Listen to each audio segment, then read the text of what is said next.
اس کے بعد وہ تخت جس پہ یہ لیٹتا تھا اس کے ایک پائے کو اٹھایا، ایک پائے کے نیچے محمد کا ہاتھ رکھا، دوسرے پائے کے نیچے ابراہیم کا ہاتھ رکھا۔ ہمارے بچوں کی غربت کے یتیموں کے ساتھ کیا یہی سلوک کیا جاتا ہے؟ پائے کو پھر نہیں دیا، اس کے بعد ملاؤں نے وہ ظلم کیا کہ بچے طرف میں تک میں جا کے مار گیا اور بڑھ گیا بھیا۔ کیا ظلم کیا ہے ظالم۔ عزیزوں روئیے اس لیے دو یتیموں کو رونے والا کوئی نہیں تھا۔ پروردگار نوازوں پہ رحمت نازل فرما، جو آوازیں ابن حسین میں بلند ہو، سسکیاں دیکھتے رونے سے معصوم نے منع کیا ہے کہ ایسے رویا کرو۔ سیدہ طاہرہ خود فرماتی ہے ایسے رویا کرو۔ ہمارے آٹھویں امام فرماتے ہیں، ہمارے چوتھے امام فرماتے ہیں کہ میرے جنگ پر ایسے رویا کرو کہ جیسے کوئی ایک ضعیف ماں اپنے کلیجے جوان بیٹے پر ماتم کرے۔ یہ ملعون ساری رات تخت پر بیٹھا رہا اور بچے ساری رات تڑپتے رہے۔ صبح بدلتا ہوا ملعون نے کیسوں میں ہاتھ ڈالا، کھینکتا ہوا لے کے قرآن کی طرف چلا۔ ادھر زوجہ آگے بڑھی کہ خدا کے لیے رحم کر، یہ آل محمد کے گھر آنے کے لوگ ہیں، انہیں کیوں تو ذبح کرنا چاہتا ہے؟ اس نے تلوار کا بلا دیا، بی بی گر گئی، زوجہ گر گئی، حارث کھینچ کر لے کے چلا گیا۔ مسائل بڑے تفصیلی ہے، مختصر کر رہا ہوں۔ لے کے دریا فرات پر آیا، جلاد سے کہا ایک دونوں بچوں کے سر طلب کر۔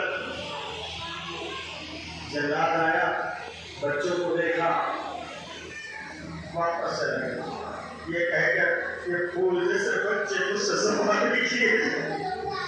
اللہ جانے کس ماں کی اولاد ہے کہ ماں پر کیا گزرتی ہوگی، ان کے باپ پر کیا گزرتی ہوگی۔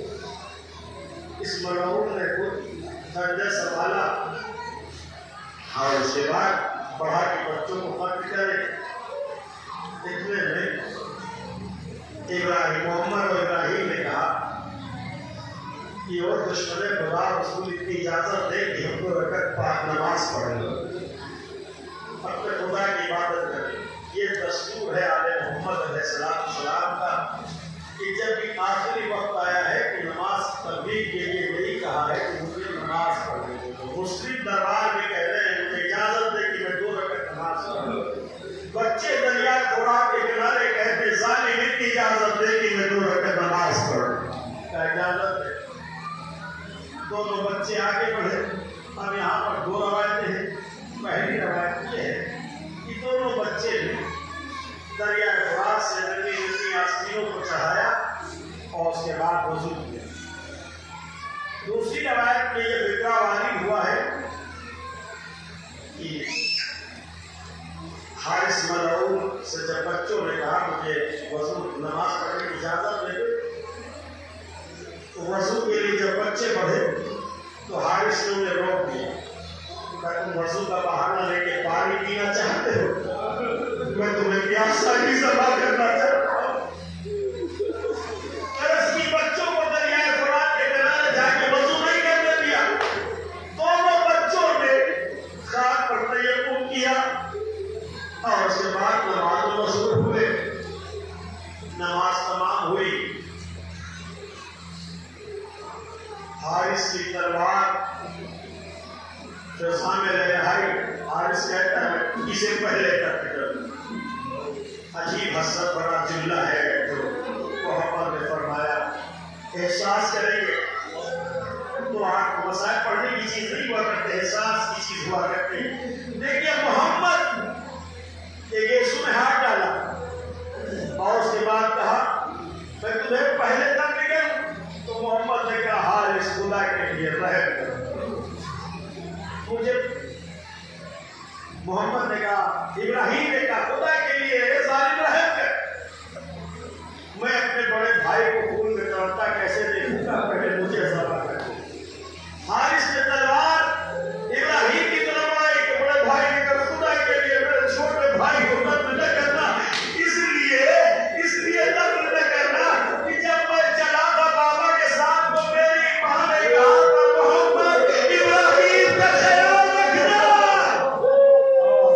میرا چھوٹا بھائی ہے ابراہیم، میں نہیں چاہتا کہ میرا بھائی چھوٹا بھائی جب خون میں لڑتا ہونے کے لیے میرے نظروں کے سامنے میرے چھوٹے بھائی کو لگا دو۔ ارے ظالم میں نے کیا کیا؟ وہ قیامت برپا کی کہ تلوار چلی، محمد کا سر کٹا۔ لاشیں کو اٹھایا اور لاش کو اٹھانے کے بعد دریا فرات میں ڈال دیا۔ بھائی کی لاش بھائی کے انتظار میں ٹکی رہی، سر ظالم نے یہ سو پکڑے اٹھا کے الگ رکھا، اور اس کے بعد یہ چھوٹا بھائی جو ابراہیم تھا یہ اپنے بھائی کے خون میں دہنے لگا، خون میں لوٹنے لگا، یہ کہہ کے ہائے بھیا، بھائی کے سامنے بھائی ذبح کر دیا گیا۔ یہ لیجیے قیامت کی منزل اور مجلس کو تمام کرتا ہے۔ ابراہیم کا سر کٹا، بھائی محمد کا سر کٹا، لاش پھینک دی فرات میں۔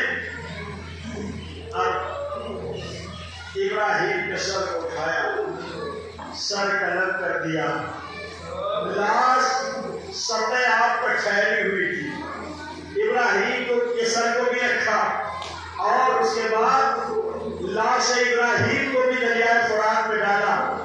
لیجیے بڑے بھائی کی لاش بڑھی، چھوٹے بھائی کے کٹے ہوئے گلے میں ہاتھ ڈال دیے، اور اس کے بعد غرق ہو گئے، وہیں پر ڈوب گئی لاشیں۔ یہ اس ظالم نے کیا کیا کہ ایک ہاتھ میں ابراہیم کا سر، ایک ہاتھ میں محمد کا سر، دونوں ہاتھوں میں لاش لیے ہوئے گھر پہنچا۔ جب گھر پہنچا تو زوجہ کی نظر پڑی، زوجہ مومنہ تھی، یہ تڑپ گئی، اے ظالم تم نے یہ کیا کیا، میرے بھائیوں کا خون بہا دیا۔ یہ تڑپتی ہوئی چلی آئی دریا فرات کے کنارے، ہاتھوں کو جوڑ کے کہا، اے میرے مہمان بچوں، میں تیری خاطر نہ کرتا کہ میرے شوہر نے تیرا سر جدا کر دیا، تم سب کر دیے گئے، کاش ہی میں اپنے گھر میں مہمان نہ بناتی، لیکن میں بھی وعدہ کرتی ہوں کہ میں تمہاری شہادت کی خبر تمہاری ماں تک پہنچاؤں گی، لیکن تمہاری ماں کو کیسے یقین ہوگا کہ میرے بچے ذبح کر دیے؟ کچھ نشانی ہو تو نشانی کی طور پر مجھے دیجیے، تاکہ میں تمہاری ماں کو سمجھا سکوں کہ تمہارے بچے شہید کر دیے۔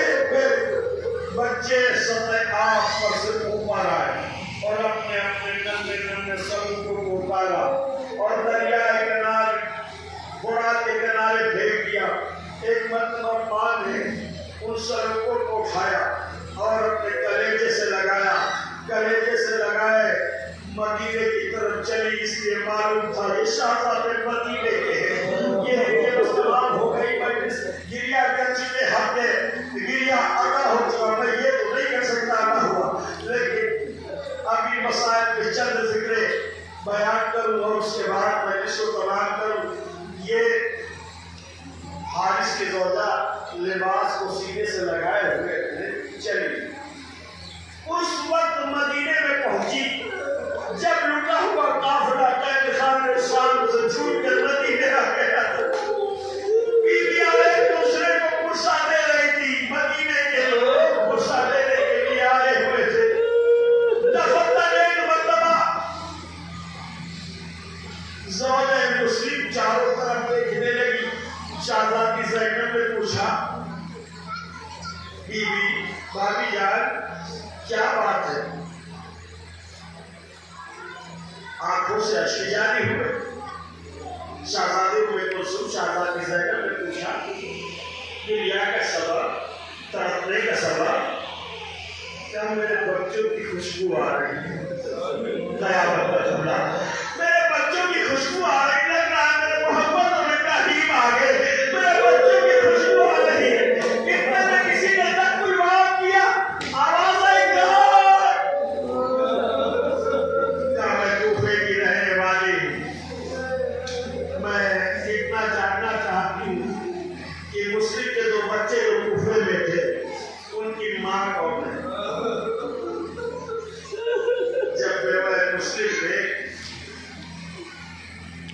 اس کی منہ سے سنا کہ بیوہ مسلم کون ہے، تو کہا کہ کچھ سنانی لے کے آئی ہو، کچھ سنانی لے کے آئی ہو۔